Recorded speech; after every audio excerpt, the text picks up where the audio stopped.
nós vamos para um momento muito especial, o momento da palavra do Senhor que será ministrada aos nossos corações.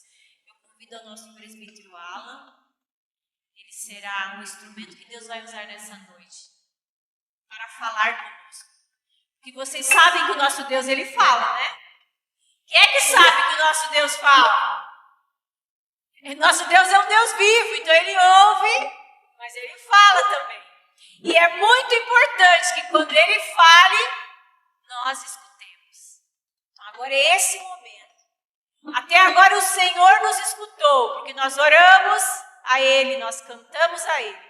Agora chegou o momento de nós escutarmos a Deus, que Ele tem a falar conosco nesta noite. Amém?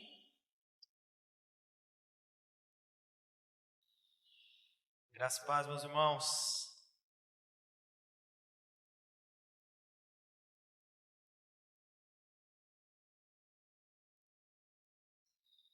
Estou cheio da tecnologia. Peguei emprestado. Se eu souber usar, vai dar certo. Irmãos, o texto base para a mensagem de hoje está em 2 Coríntios, capítulo 5. Olha, quase falei 2 Coríntios, hein? 2 Coríntios, capítulo 5. Nós vamos ler juntos do verso 10 em diante até o final. Ele acaba no 21. Do 10 ao 21. Eu recebi da nossa pastora Magda a missão de ministrar uma mensagem com base no versículo 17. Antes de lermos juntos, eu já vou dizer qual é o 17. Portanto, se alguém está em Cristo, é nova criação. As coisas antigas já passaram, eis que surgiram coisas novas. Esse é o versículo base para a elaboração da mensagem, para Deus trazer aquilo que Ele gostaria de falar à igreja. E aí, quando eu fui ler esse texto, eu até compartilhei com a Magda, foi algo assim muito surpreendente para mim. Eu e a Gabriela, nós estamos fazendo um devocional. Nós compramos há algum tempo e começamos a fazer devocional clássicos. Depois deixa os royalties lá, minha conta é Bradesco. Devocional clássicos. E aí tem homens e mulheres muito influentes de Deus. A cada dia é um devocional diferente. O primeiro foi do C.S. Lewis. Aí tem devocional de Charles Spurgeon, Jonathan Edwards, entre outros homens e mulheres que foram homens e mulheres de Deus aqui nessa terra. E o devocional de terça-feira foi algo que Deus tratou muito na minha vida. Eu acordei pela manhã, fiz o devocional, passei o dia inteiro trabalhando aquilo no meu coração. Quando foi à noite, eu conversei com uma pessoa e aí eu mandei uma mensagem assim, relacionada à reflexão que eu fiz em cima desse devocional. A pessoa, nossa, obrigado e tal. E aí eu terminei de mandar a mensagem, eu coloquei o celular de lado, falei, agora eu vou ler o texto para eu me preparar para a sexta. E quando eu li, Deus foi falando aquilo que Ele já havia dito ao meu coração. Então Deus tem trabalhado muito na minha vida esse texto. E eu quero que nós façamos a leitura dele juntos. 2 Coríntios, capítulo 5, do verso 10 em diante, diz assim: pois todos nós devemos comparecer perante o tribunal de Cristo, para que cada um receba de acordo com as obras praticadas por meio do corpo, quer sejam boas, quer sejam más. Uma vez que conhecemos o temor ao Senhor, procuramos persuadir os homens. O que somos está manifesto diante de Deus, e esperamos que esteja manifesto também diante da consciência de vocês.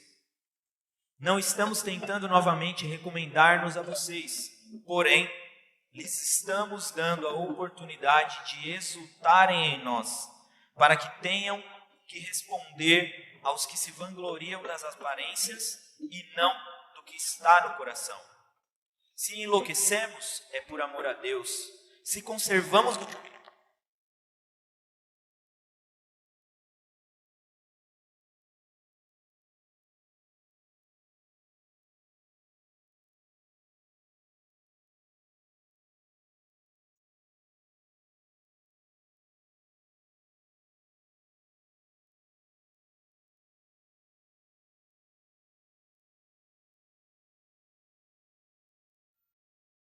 Verso 13.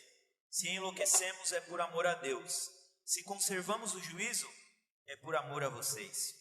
Pois o amor de Cristo nos constrange, porque estamos convencidos de que um morreu por todos, logo todos morreram. E ele morreu por todos, para que aqueles que vivem já não vivam mais para si mesmos, mas para aqueles que por eles morreu e ressuscitou. De modo que, de agora em diante, a ninguém mais consideremos do ponto de vista humano, ainda que antes tenhamos considerado a Cristo dessa forma, agora já não consideramos assim. Portanto, se alguém está em Cristo, é nova criação. As coisas antigas já passaram, eis que surgiram coisas novas. Tudo isso provém de Deus, que nos reconciliou consigo mesmo por meio de Cristo. Ministério da reconciliação. Ou seja, Deus em Cristo estava reconciliando consigo o mundo, não lançando em conta os pecados dos homens, e nos conferiu a mensagem. Deixe ela aberta, assim como deixe também o seu coração aberto. Senhor, Pai de misericórdia e graça, Deus, agradecemos a Ti por nossas vidas, pelo respirar, pelo ato de estarmos de pé, o Senhor tem nos sustentado. Muito obrigado, ó Deus, pela oportunidade que Tu nos dá de louvar, glorificar e engrandecer o Seu nome aqui hoje. Obrigado por ouvir as nossas orações, Senhor, as intercessões e as súplicas. Senhor, esteja conosco. Dai-nos discernimento da Tua vontade, para que venhamos a caminhar cada vez mais próximos de Ti. Senhor, fala conosco através da Tua palavra. Usa-me esta noite para que eu seja a boca de Deus aqui neste lugar. Que venha a proferir na minha boca, Senhor, seja única e exclusivamente da Tua vontade. Venha glorificar o Teu santo e poderoso nome, pois só Tu é digno de honra e glória. Muito obrigado, em nome de Jesus. Amém. Irmãos, mantenha a Bíblia aberta, porque nós faremos um entendimento versículo a versículo desse texto. Eu li ele na versão NVI, provavelmente foi a mesma versão que você. Não sei se vocês têm essa versão, mas a versão Almeida, NVI, NVT, elas costumam ser para esse texto difíceis de compreender, porque tem muitas palavras difíceis. Então nós vamos entender o que Deus falou através do apóstolo Paulo, quando ele precisou alcançar a igreja de Coríntios, e hoje ele vai alcançar as nossas vidas aqui. Iniciando pelo verso 10, nós lemos: pois todos nós devemos comparecer perante o tribunal de Cristo, para que cada um receba de acordo com as obras praticadas por meio do corpo, quer sejam boas, quer sejam más. Hebreus capítulo 9, verso 27 e 28 diz: da mesma forma, quando o homem está destinado a morrer uma só vez, depois da morte enfrentará o juízo.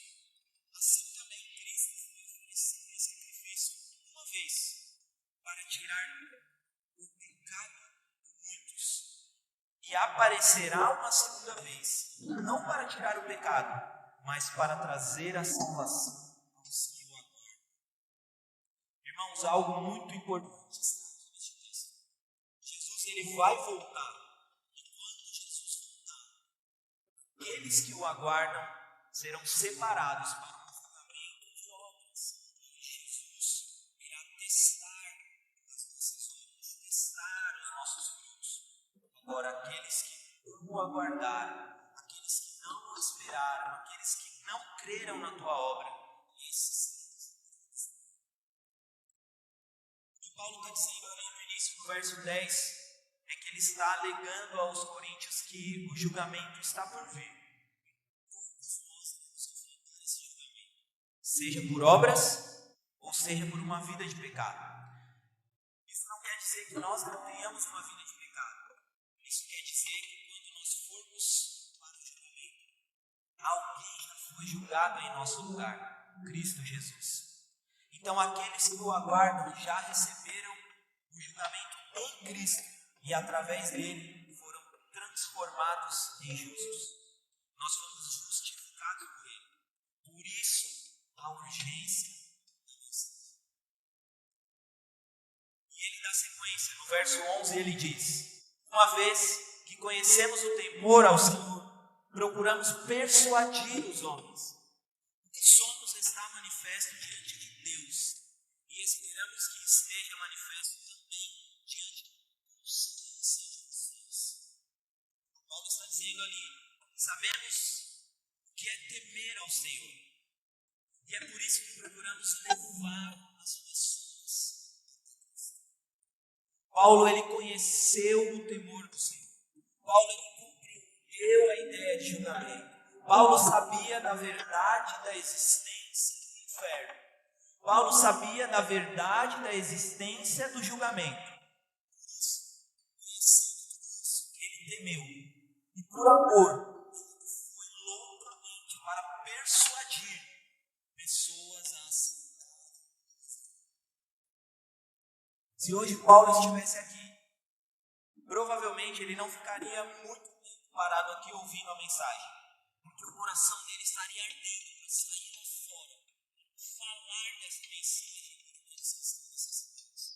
Porque pessoas estão morrendo sem Cristo aí fora, e elas precisam urgentemente conhecer a Deus, porque do contrário, elas enfrentarão o julgamento pelas suas más obras. Verso 12.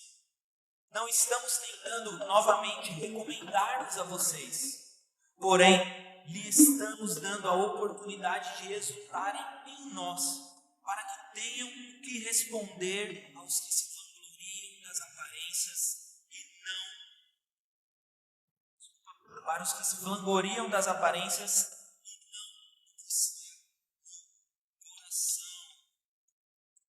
Não estamos querendo nos elogiar, era isso que eu estava falando. Eu não estou aqui criando elogios, eu não estou aqui fazendo média, eu não estou aqui demagogia, querendo parecer alguém legal. Eu faço isso porque eu realmente quero isso de vocês. É isso que ele estava falando. É claro que aqui há um contexto. Quando Paulo escreve essa segunda carta aos Coríntios, ele escreve para adverti-los que eles estavam vivendo ali naquele tempo. Alguns judeus se infiltraram na igreja de Coríntios e começou a falar mal de Paulo, começou a dizer que a mensagem de Jesus era válida, porém ela só tinha validade quando seguia-se a lei. Começaram a colocar a lei acima da graça, começaram a colocar a lei como empecilho para alcançar a graça. E aí Paulo ele vem e fala assim: ei, vocês estão ouvindo alguém que não está falando do coração, mas eu estou aqui criando elogios em meu nome. Eu faço isso por vocês. Eu faço isso porque eu conheço o destino daquele que não aceita Cristo. Eu conheço o destino daquele que não o aguarda. Por isso eu olho para vocês.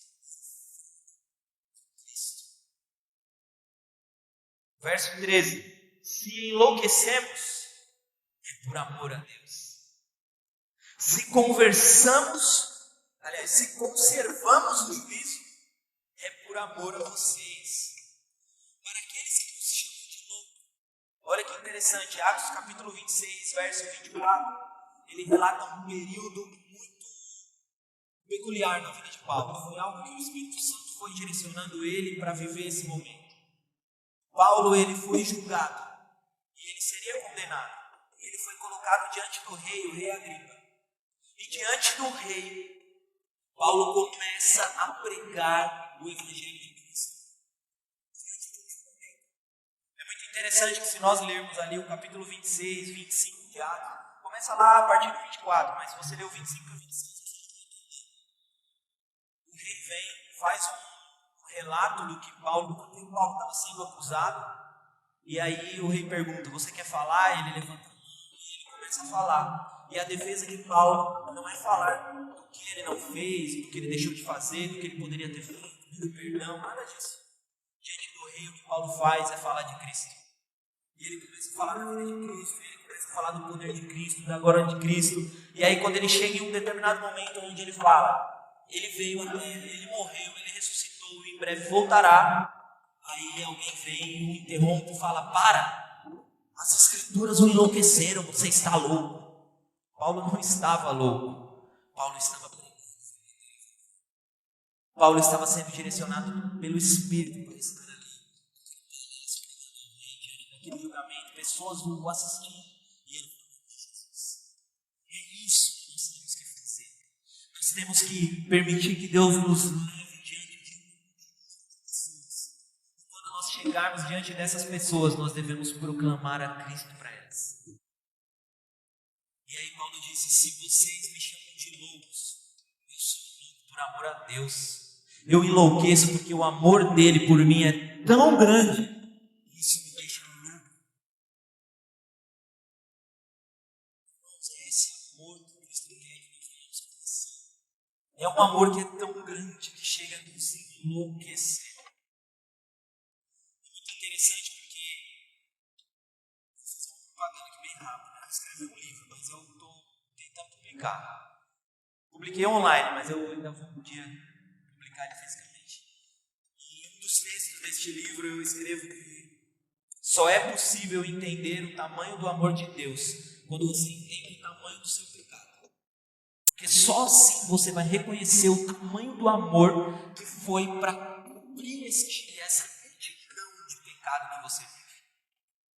E eu me lembro que quando eu escrevi isso, eu escrevendo, digitando, eu parei um pouco. Eu comecei a pensar na minha vida, em várias situações em que eu vivi, em vários momentos em que eu tive a oportunidade de fazer o certo, mas acabei fazendo errado. Né? Como Paulo mesmo disse, o bem que eu quero eu não faço, mas o mal que eu não quero, esse eu faço. E aí eu comecei a lembrar da multidão de pecados que eu vivi na minha vida. E eu entendi aquilo que Pedro fala, quando ele diz assim: os pecadores, eu sou o maior. Porque eu posso até ter visto alguém pecando, mas eu jamais vou conhecer todos os pecados da vida dela, nem sequer o que a motivou a fazer isso. Mas todos os meus e tudo aquilo que me motivou, eu sei. Por isso eu digo, não por aparência, mas por uma alma desnuda diante de Deus, dos pecadores, eu sou o maior deles. E é só reconhecendo o tamanho do seu pecado, a necessidade, a miserabilidade que nós temos, nós reconheceremos.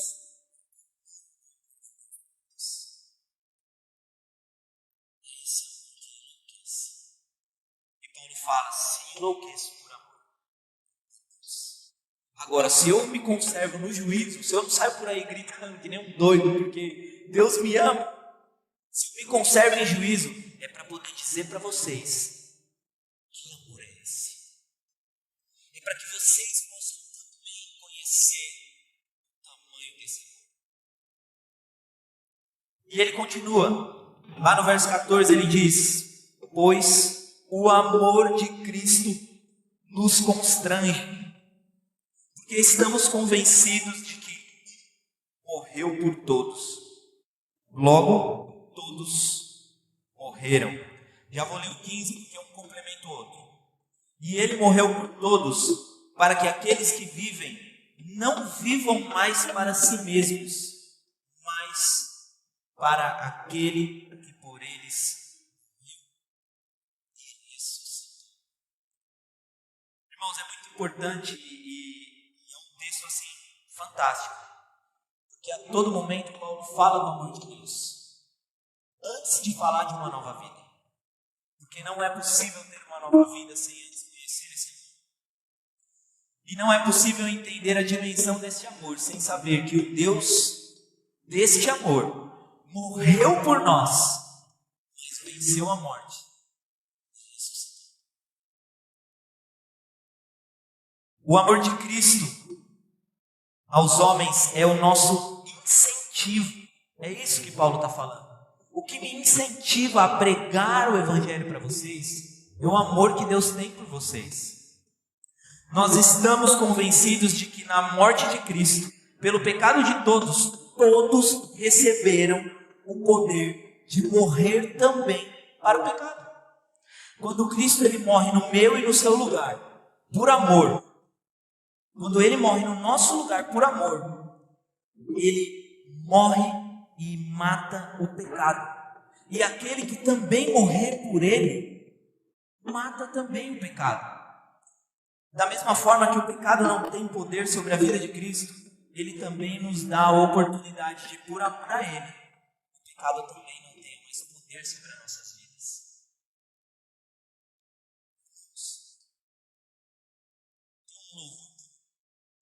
Às vezes eu acabo ouvindo e às vezes eu acabo até me emocionando de ouvir esse louvor, que é um do Fernandinho. Não sei se é dele, mas eu sempre escuto com ele. Que ele diz: eu não sou mais escravo do medo. É para isso que Deus nos chama, para não ser nunca mais escravos do medo e do pecado. É o amor de Deus nos mostra isso.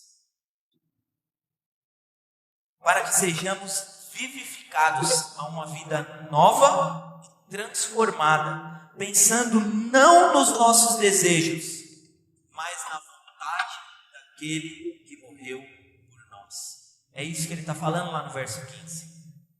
O amor dele me constrange. E aí quando eu vejo esse amor, eu entendo que agora o pecado não me domina mais.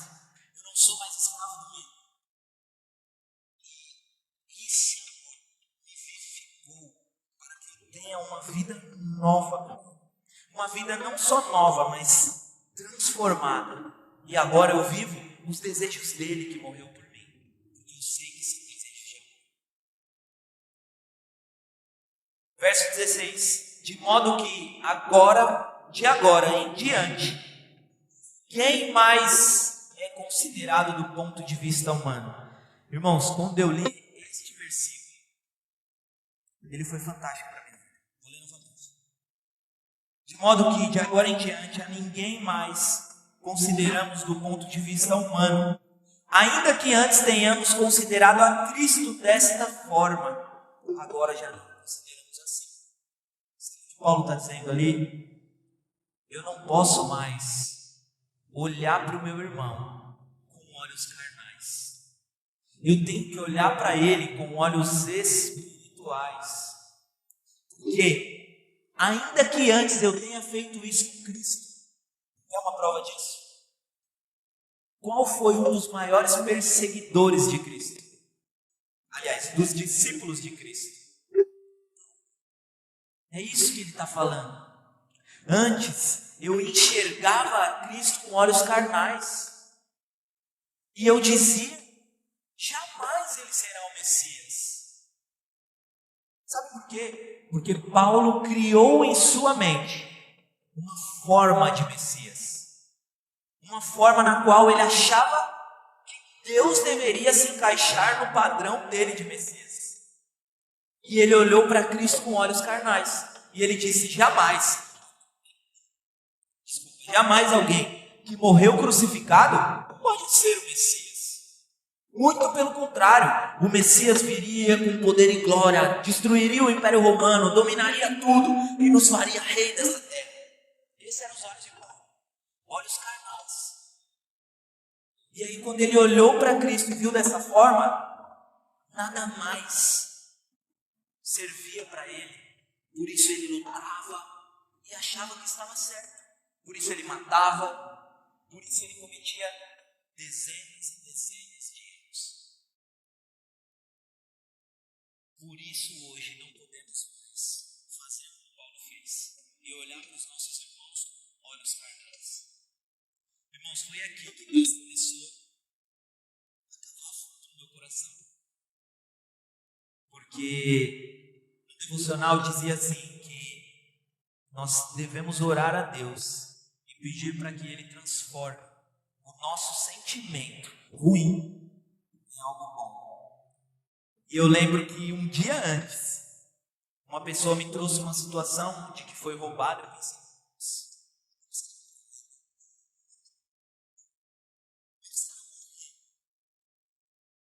e aí, sem perceber, quando eu li esse texto, parece que passou um filme na minha cabeça e eu lembrei de dezenas de vezes, onde eu me achando, me colocando como juiz, júri, e talvez até advogado de defesa. Eu disse: obedecer esse robô, ele tem que morrer, mas devagar, porque ele sente dor.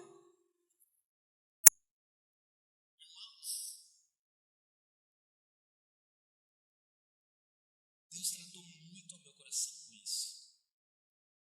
Eu confesso que eu passei a semana inteira, eu vou e volto para o trabalho de moto. Hoje mesmo foi um dia. Tava um caos de trânsito, eu vim tranquilo, de repente o cara fechou, aí eu pensei, bate palma e fica feliz. Meu Deus do céu, aí pedi perdão, aí eu orei. E o que foi mais engraçado, que o Alerson abriu o culto falando de um salmo. E hoje a minha oração, antes de chegar em casa, após esse momento, foi: Senhor, sonda o meu coração. Vê se há algum caminho mau. E tira isso de mim. Transforma essa minha impiedade, esse meu sentimento. Tira ele da minha vida. Transforma num sentimento de amor. Que eu possa orar por essas pessoas. Que eu possa orar para que antes de fazer uma curva, ele olhe no retrovisor. Que ele dê a seta. Gente, dê a seta. É importante, é um negocinho que fica aqui ó, atrás do volante. É interessante, se você quiser, é maravilhoso. E aí, irmãos, eu fui surpreendido por Deus, confesso. Quando eu li, eu vi que eu não posso mais olhar para os meus irmãos com olhos carnais. Porque antes fizeram isso com o meu Salvador. Por causa disso, o crucificaram. E eles erraram. Se assim eu fizer, todas as vezes que eu subir para ministrar a palavra de Deus aqui, eu fiz de forma farisaica. Eu fiz com palavras, mas não fiz com coração. Por isso a minha oração é: Pai, sonda o meu coração. E, se possível, tira ele e me dá um igual ao seu.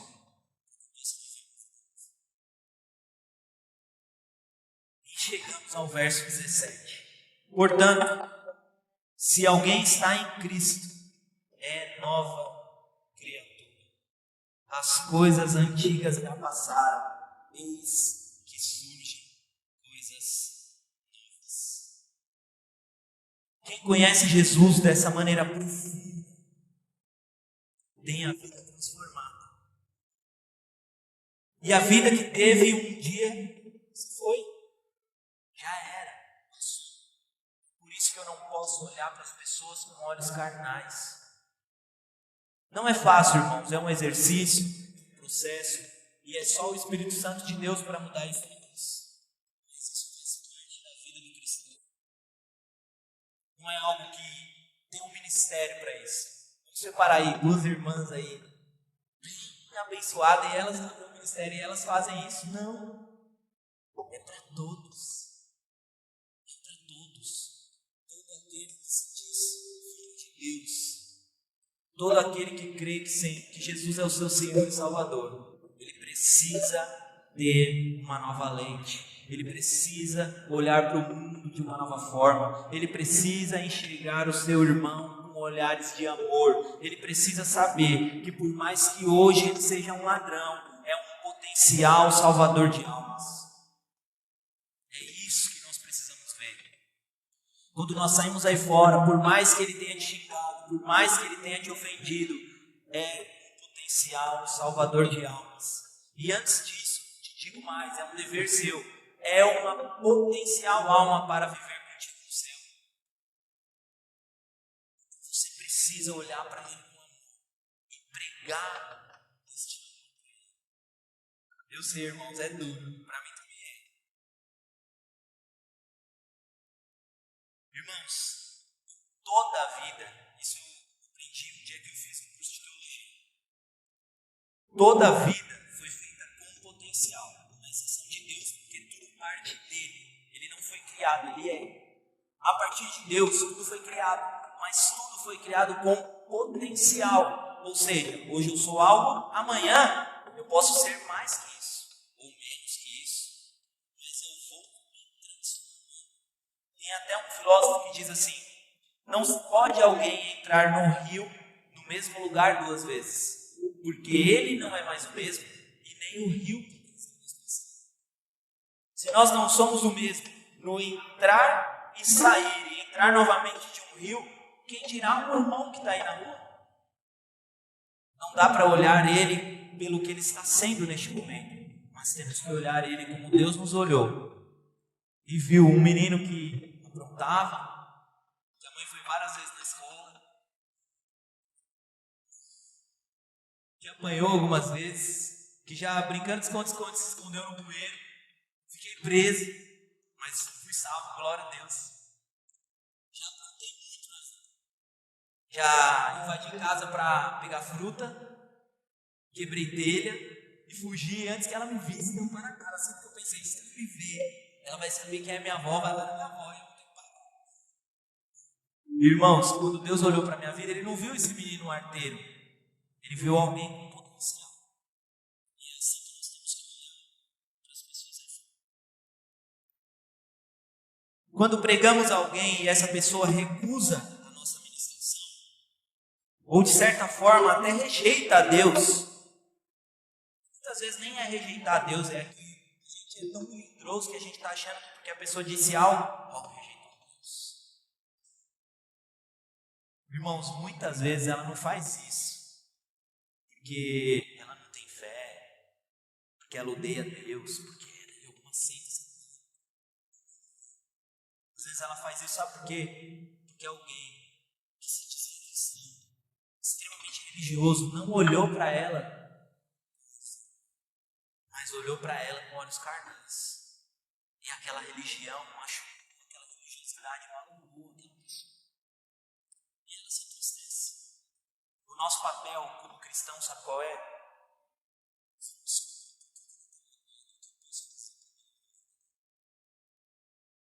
Sabe o que nós deveríamos fazer de verdade?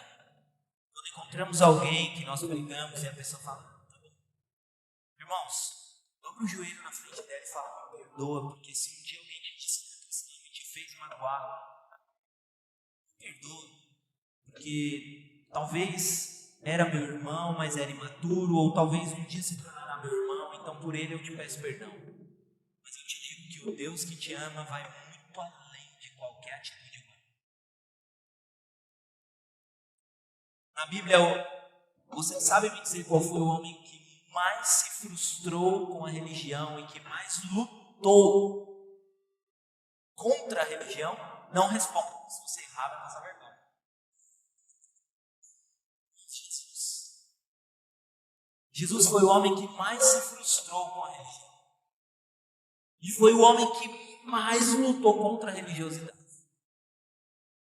Porque os homens daquele tempo, mas os homens daquele tempo estavam fazendo barbaridades. No templo eles vendiam um cabrito para um e falavam, não, pode deixar ali, daqui a pouco no final do dia eu mato. O cara saía, vinha outro e falava, ó, o cara dá um zero aqui, ó. 0 bala esse cabrito eu vou querer comprar. E o cara quer, sacrifiquei pelos meus pecados, ele, amém, pode ir. Aí vinha outro e ó, o cabritão, 0 bala.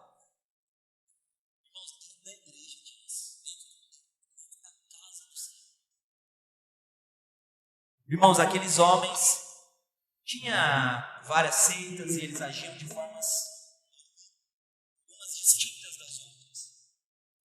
Jesus combateu muito os fariseus. E se você acompanhar, ele também combateu os saduceus e ele também combateu todas as outras formas políticas e religiosas daquele tempo. Mas principalmente o que mais se evidencia aí nos 4 evangelhos é o combate aos fariseus. Por quê? Porque era uma seita pesada. Jesus até fala, receba de mim, venha comigo, porque o fardo é leve. O fardo deles era pesado. Ele dizia, ei, se você errar, você vai morrer, porque por causa disso você vai morrer, você fez errado ali, você vai morrer, para cá eles, matar e matar. Tudo errado, cadê o amor? Cadê a compaixão?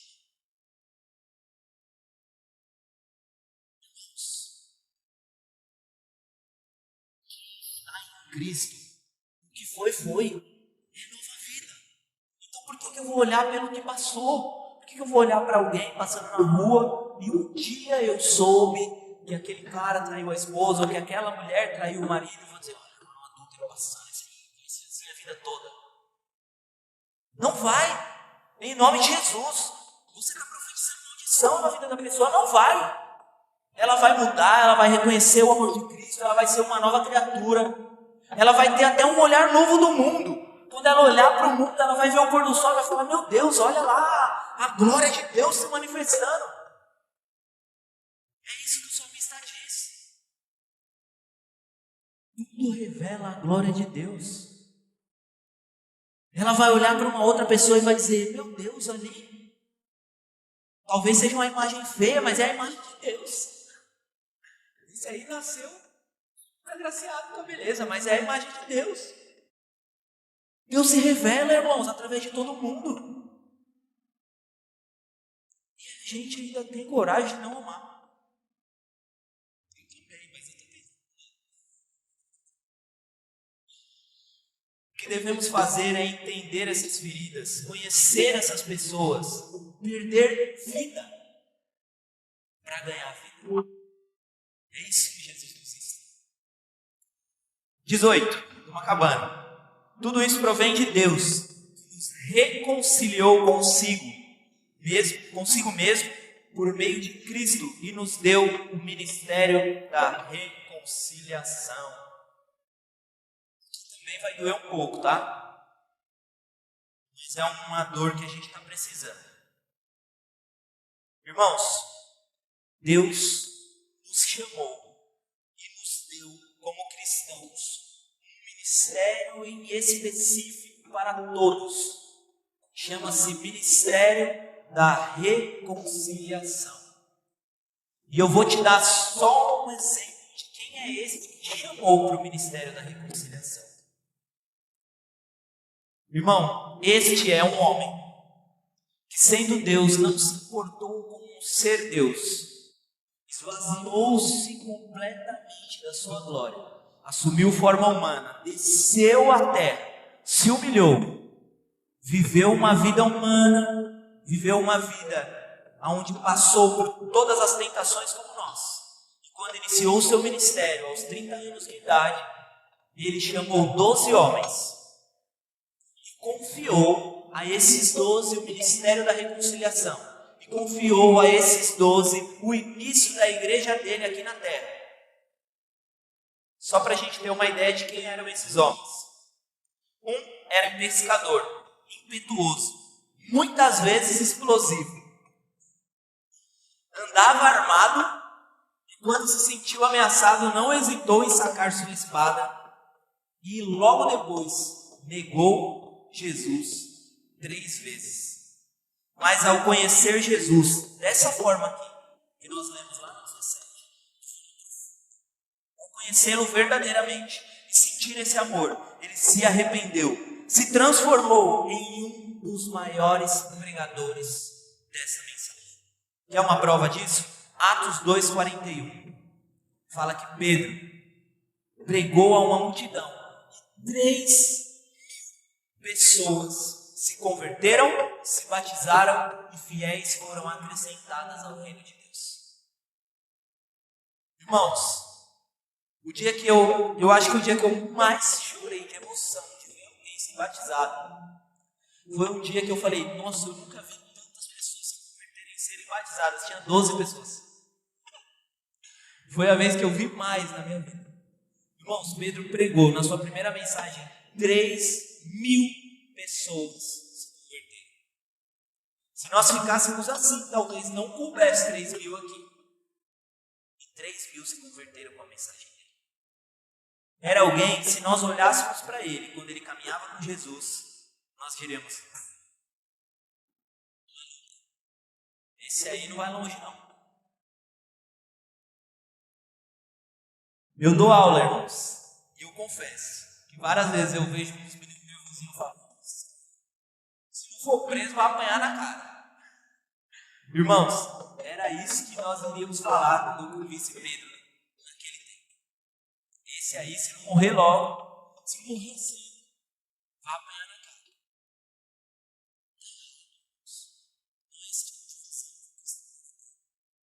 Esse aí pode se tornar um homem que vai pregar e 3.000 pessoas vão se converter. Tinha outro. Esse aqui é fantástico. Quando ele viu os samaritanos, Lucas 9:54. Irmãos, Lucas 9:54 foi um texto que me surpreendeu também. Fala que Tiago e João, quando viram os samaritanos, falaram: ei, Jesus, por que a gente ora e cai fogo? Irmãos, é esse cara que depois falou que ele era o apóstolo amado. Que apóstolo amado é esse? Que quer orar para Deus queimar uma multidão de gente. Porque ele não falou assim: vamos orar e queimar aquele ali que está errando. Ele falou: vamos orar e queimar os samaritanos. Era uma raça, não seja genocídio. Olha o peso disso. Irmãos, Deus transformou tanto a vida desse cara que ele se tornou um apóstolo amado. Se você ler as cartas que João escreveu, 1ª e 2ª João, só fala de amor. No final eu vou até ler um versículo de 1 João que é fantástico. Vou até ler agora. A gente vai reler ele no fim. Deixei até anotado aqui. 1 João, acho que é capítulo 4, verso 11, diz assim: amados, visto que Deus assim nos amou, nós também devemos amar uns aos outros. Esse que uma vez disse: eu consumi a vida deles, disse: Deus nos ama. Irmãos, foi este mesmo que de pé diante da cruz, vendo seu Salvador morrer, Jesus olhou para ele e disse: filho, essa é a sua mãe, esse é seu filho. Irmãos, Maria, mãe de Jesus, foi bendita entre as mulheres. Isso quer dizer que ela tem um grau de importância. E o grau de importância é que ela foi alguém que criou Deus. Quem cuidou dela em seus últimos dias de vida foi esse apóstolo que um dia quis que alguém queimesse. Isso é uma vida com potencial. Uma conhecimento em profundidade. E Paulo nesse 2 Coríntios 5:17. Ele teve uma vida. Mas não para por aí. Essa aqui talvez doa para alguém. Jesus ele chama 12, mas eu vou citar 2, além, é claro, de Pedro e João, que já citamos. Jesus chama Simão o Zelote. Zelote não é sobrenome, tá? Eu vou dizer o que é. E chama Mateus, o publicano. Eu confesso que se fosse nos tempos de hoje, eu queria ver essa briga aí pro dia 30 na eleição. Sabe por quê, irmãos? Porque Zelote era uma seita política religiosa que tinha naquele tempo, que era de extrema esquerda. O desejo e o objetivo deles era que todo o Império Romano morresse. Eles iam para pregar a sua ideologia com armas. Eles lutavam e matavam centuriões. Talvez quando o centurião chegou a Jesus e disse: ei, cure lá minha filha, está lá em casa. Aliás, cure lá meu servo, está lá em casa. Diga só uma palavra, eu sei que ele será curado. Talvez Simão pensou assim: meu Deus, mata logo ele, o servo, mata tudo esses caras aí. Porque esse era o pensamento do Zelote, extrema esquerda. E Mateus, publicano? Extrema direita. Era judeu e trabalhava para o império, trabalhava para o Estado. Roubava dinheiro do povo. Irmão, Jesus pegou esses 2 caras e colocou para viver com ele, para comer na mesma mesa, para viver uma vida única. Sabe qual que é o problema? Hoje a gente está querendo sair aí fora e está querendo pregar uniformidade. Uma única forma de se viver. Não existe uma única forma de se viver. Porque Jesus nunca pregou uniformidade, ele pregou unidade. Sabe qual é a diferença de uniformidade e unidade? Uniformidade é todos assumirem uma única forma. Mas olha só, o próprio Jesus, o próprio Deus nos orientou que dentro da sua igreja há 5 ministérios. Ué, por que todo mundo vai fazer a mesma coisa? Não é para todos fazerem a mesma coisa, mas é para todos estarem unidos em um só propósito, alcançar aquele que é Cristo. Para isso que Jesus nos chamou, para unidade em graça, em amor. Por isso que Jesus pegou um de extrema esquerda, colocou na mesa, pegou um de extrema direita, colocou na mesa e falou: vamos viver juntos, vamos viver um amando o outro, vamos viver em amor e graça. E vamos dar exemplo para os outros lá fora. Tem irmãos dentro da igreja que ou é de um lado ou é de outro e está saindo aí fora, acabando com o nome de Cristo. É por causa dessas pessoas que eu falei anteriormente, que Paulo também falou: ei, não se deve mais olhar para as pessoas com olhos carnais. Porque as pessoas, elas criam uma forma dentro da sua cabeça. Elas querem que Deus caiba nesta forma delas e ainda saia aí fora e diz: ei, se você não couber nesta forma, você não é de Deus. Quem não é de Deus é você. Pregue a unidade de Deus. Esse é o teu papel. Eu não estou aqui para pregar ideologia política e muito menos para pregar uma anarquia e dizer que não se deve ter pensamentos políticos ou que não se deve haver ordem. Irmãos, nós somos cristãos, mas também somos cidadãos. Também temos medo, também temos direito e também votamos. O que nos difere, talvez, no mundo aí fora, é que nós temos uma caixa de valores que são chamados valores éticos e morais que vêm do céu para nós. E nós temos que analisar qual política se encaixa melhor nesses valores e votar nele. Mas isso não quer dizer que eu tenha que sair aí fora e dizer: ei, você que não vota vai morrer. Que isso? Isso não é unidade de Deus. Isso não é pregar amor. Irmãos, Paulo nem conhecia Lula e nem Bolsonaro. E ele já sabia que isso ia acontecer. É isso, irmãos. Vamos continuar. Jesus chamou Pedro, João, Simão, Zelote, Mateus, publicano, colocou todo mundo para viver a unidade com ele. E viver em amor com ele. Me perdi aqui. Me empolguei. 19 agora.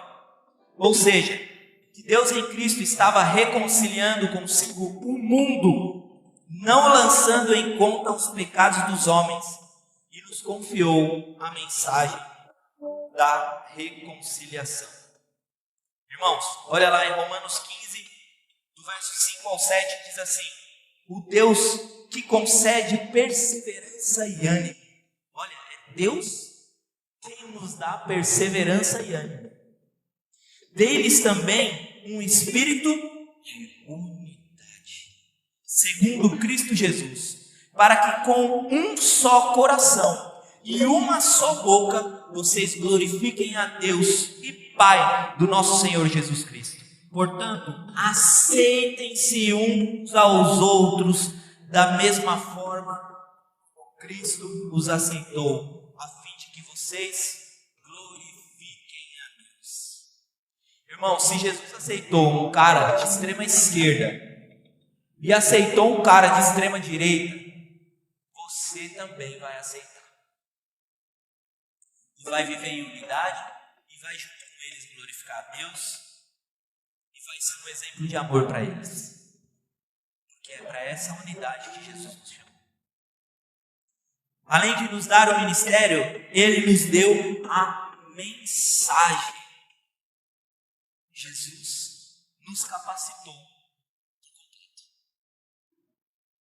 A mensagem é esta: Deus derruba muros e constrói pontes. É isso que Deus faz. Ele derruba muros e constrói pontes. Essa semana no início do semestre eu montei, junto com a orientadora lá onde eu trabalho, um projeto para a gente aplicar sobre valorização da vida, sobre sentimentos, emoções e tudo mais. E aí, nessa semana teve uma história, onde ela contou essa história e depois eles ensinaram possibilidades de vivenciar essa história. Ali desenvolve convívio social, entre outras coisas. E a história era mais ou menos assim. 2 irmãos eram muito unidos quando criança. Aí depois de um tempo eles cresceram e começaram a divergir de alguns pensamentos e brigaram. Uma briga muito boba, mas ninguém queria dar o braço a torcer. O mais novo esperava que o mais velho fizesse. O mais velho, entendendo que era mais velho e tinha autoridade, esperava que o mais novo fizesse, ficou um esperando pelo outro. E de repente eles brigaram de tal forma que quando o pai dessa família faleceu, deu a eles a herança, eles dividiram o terreno, que era um sítio gigantesco, em dois. Agora cada um tem sua parte, eles construíram um riacho no meio, e um vivia de um lado, o outro vivia do outro. Mas um vivia pregando peça no outro. Uma hora um vinha e jogava sujeira no lado do outro, uma hora um vinha e matava um boi do outro, sempre um querendo afrontar o outro. E aí um belo dia apareceu um carpinteiro lá, e viu que lá na casa do mais velho havia uma placa: precisa-se de carpinteiro. Aquele carpinteiro foi lá, conversou com aquele homem e disse: o que você faça? Ele falou assim: eu quero que você construa uma cerca, um cercado de madeira alto o suficiente para que eu não tenha mais que ver. E aí ele falou: tudo bem, eu vou usar que madeira para fazer? Ele: vamos usar essas árvores aqui. Ele falou: se o senhor me ajudar, o serviço acontecerá mais rápido. E aí aquele homem e o carpinteiro derrubaram as árvores, pegaram a madeira, preparou-se a madeira e tudo mais. Aí ele falou assim: olha, eu estou muito cansado, tenho que ir ao centro, comprar algumas coisas. Quando eu voltar, você acha que o serviço já vai estar pronto? Ele: provavelmente. Aquele homem saiu e deixou o carpinteiro lá trabalhando. Quando ele voltou, o carpinteiro não fez o que ele pediu. Não construiu um muro alto, uma cerca. Ao contrário, ele construiu uma ponte. E ele ficou extremamente revoltado, porque ele queria um muro, não uma ponte. Como assim uma ponte para a casa daquele cara que me odeia? Não, esse cara me odeia, ele fica pregando peças comigo, eu não quero uma ponte. E aquilo, a cabeça dele pesando, e ele indo em direção ao carpinteiro. Quando ele chegou na ponte, do outro lado, ele viu o irmão dele chorando. E o irmão dele veio correndo em direção a ele, o abraçou e disse: você sempre foi mais maduro que eu. Você construiu uma ponte para nós nos reconciliarmos. Irmãos, é isso que Deus quer fazer. Até quando a gente não quer, Ele constrói uma ponte para que possamos viver em unidade. É isso que Deus deseja de nós. E a mensagem é: Deus dá a você, que não conhece, a chance de conhecê-lo, de ser alguém novo e de ver de outra maneira. Irmãos, é essa mensagem que a gente tem que pregar, simples e objetivo.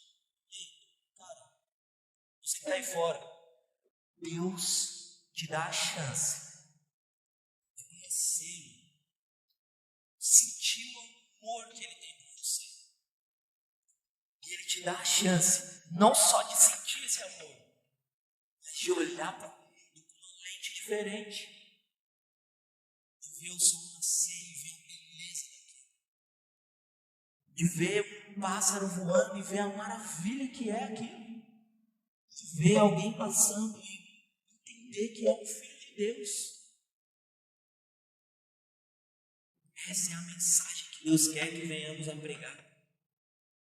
Mas Ele também dá uma outra mensagem para quem já conhece. Para quem conhece, Ele dá um propósito: pregar a mensagem dele, ser um ministro da reconciliação, tornar-se embaixador de Deus aqui. Sabe o que significa ser embaixador de Deus nessa terra? Significa que você não é deste mundo, mas Deus te colocou aqui para que você cuide daqueles que vão por você. Que mundo dos céus, aquele celestial, mundo de glória, mundo onde Deus reina, um mundo onde Deus é soberano sobre todas as coisas, um mundo onde os puros de coração verão a Deus. É esse mundo, irmãos. É isso que Deus quer nos levar para viver. Verso 20. Portanto, somos embaixadores de Cristo, como se Deus estivesse fazendo o seu apelo por nosso intermédio. Por amor a Cristo lhes suplicamos.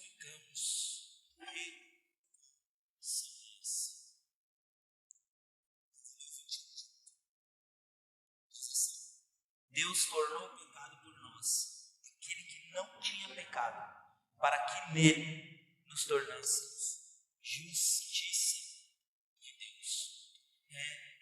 Meus irmãos, em nome de Jesus, eu digo para vocês, aceitem essa oferta. Aceitem a salvação que Deus tem para te dar. Não saia de onde você estiver sem aceitar essa salvação. Era isso que Paulo estava dizendo. Que vocês aceitem a mensagem de Deus. E olha que interessante. Nós dividimos a Bíblia em vários capítulos. Mas quando Paulo escreveu, ele não dividiu em capítulos. Olha só, para fechar com chave de ouro, o que Paulo fala em 2 Coríntios 6, verso 1 e 2, que é a continuidade. Nós lemos aí o 5 até o 21, que é o último verso. Olha a continuidade. O 6, verso 1 e 2 diz: como cooperadores de Deus, ou seja, aqueles que trabalham junto com Deus. Então hoje nós trabalhamos junto com Deus, somos cooperadores de Deus. Insistimos a vocês para que não recebam a graça de Deus em vão. Irmãos, essa mensagem que foi pregada hoje, ela traz consigo a graça de Deus, pois ela te fala do amor que Deus tem por você, pois ela te fala da oportunidade de uma vida nova. Por isso eu te digo, não se mova sem antes aceitar essa graça. Não deixe que ela passe despercebida na sua vida. Não deixe que seja em vão a pregação, mas receba em seu coração como terra boa. E ele conclui lá no verso 2 dizendo: pois ele diz, Deus, eu o ouvi no tempo certo e o socorri no dia da salvação. Digo-lhes que agora é o tempo certo, agora é o dia da salvação. Irmãos, não é amanhã, não é vou pensar, não é vou esperar o culto de domingo, não é depois. Eu ouvi uma frase que me entristeceu muito há algumas semanas. Um conhecido disse assim: pois é, cara, eu vivo uma vida errada, por isso que eu não consigo pegar firme. O dia que eu melhorar, eu tenho que pegar firme. E com o coração muito triste eu pensei: será que ele vai ter tempo para isso? Jesus te chama: ei, venha como estás, e eu vou te transformar. Irmãos, é Deus que nos transforma. Você vai como está. Sabe por quê? Porque o dia é agora. Tempo favorável é agora. E o dia da salvação é agora que Deus quer te salvar. Feche seus olhos. Se você nunca orou e recebeu Cristo na sua vida, eu peço que você faça uma oração comigo agora. De início você vai repetir o que eu estou dizendo, para dar um pontapé inicial, para ser alguém que está te dando a mão e caminhando contigo nesses primeiros passos de uma longa caminhada. Mas quem vai caminhar com você não sou eu, é o próprio Cristo que te chama. Por isso eu te digo, com a mão no seu coração, aonde você estiver, no tempo que for, eu te digo, o tempo é agora. Então diga a Ele: Senhor Jesus, eu te aceito neste momento como Senhor e Salvador da minha vida. Te peço, ó Pai de misericórdia, que a tua graça e o teu amor me alcance e me transforme num processo. O Senhor me chama hoje para uma boa obra. e eu creio que Tu és aquele que é fiel para completá-la antes do fim dos tempos. Senhor, eu entrego a Ti a minha vida, usa como bem entendê-la e me direciona aos passos, para que mesmo andando no escuro, eu saiba reconhecer a direção do alvo que é Cristo e caminhe sempre nesta direção. Em nome do Pai, do Filho e do Espírito Santo de Deus. Amém. Não pare de orar. Ore a Ele.